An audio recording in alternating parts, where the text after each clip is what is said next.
In the flickering candlelight of a young republic, where ideas were inked into permanence and compromise was currency, one man stood out, not for his sword nor his wealth, but for his words.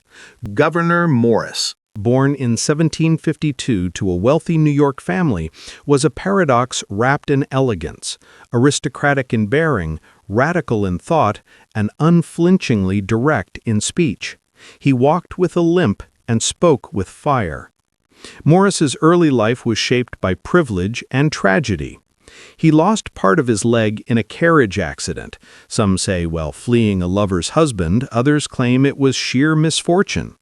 Either way, the peg leg became symbolic. He was a man who stood firm, even when the ground beneath him shifted. When revolution stirred the colonies, Morris didn't hesitate.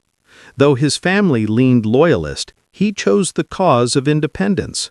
He served in New York's provincial Congress, helped draft the state's constitution, and became a vocal advocate for centralized government, an unpopular stance in a time when states jealously guarded their sovereignty.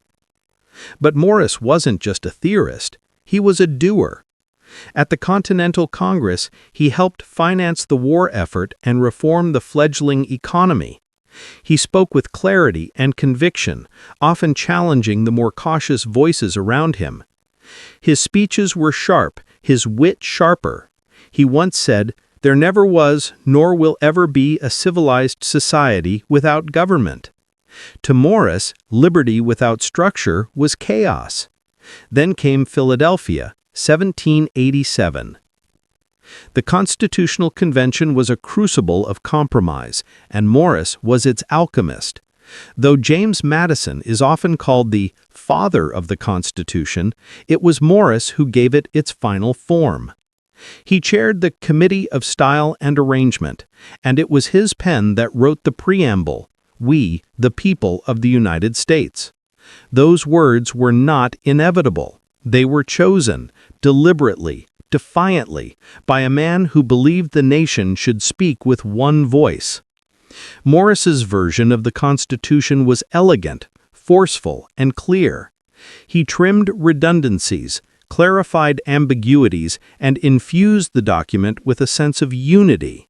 He believed in a strong executive, a national identity, and the power of reason over faction.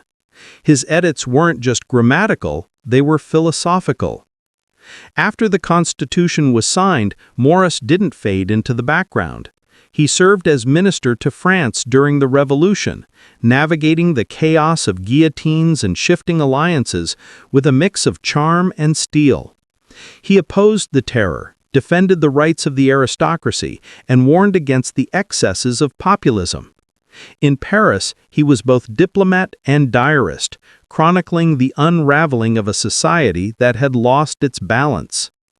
Back home, Morris continued to speak truth to power.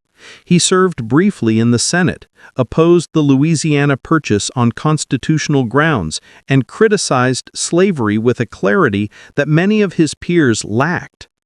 Upon what principle is it that the slaves shall be computed in the representation? Are they men?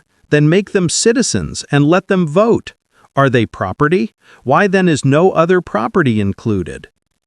He died in 1816 after a bizarre medical mishap involving a piece of whalebone and a urinary blockage, a final chapter as strange as the man himself. But his legacy endures in every clause, every comma, every invocation of "We the People." Gouverneur Morris wasn't just a founder. He was a sculptor of syntax, a philosopher of form, and a rebel in silk stockings. He gave the Constitution its rhythm, its voice, its soul. And though history often forgets him, the Republic still speaks in his cadence. Gouverneur Morris walked unevenly, spoke boldly, and wrote immortally. His legacy isn't carved into Mount Rushmore or echoed in campaign slogans, but it lives in every clause of the Constitution, in every invocation of national identity. He warned against faction, defended reason, and challenged hypocrisy with aristocratic flair and democratic fire. In a nation still learning to speak for itself, Morris gave it rhythm. And though history often forgets the hand behind the preamble, the Republic still moves to his cadence, one deliberate word at a time. Thanks for watching. Remember, stay curious.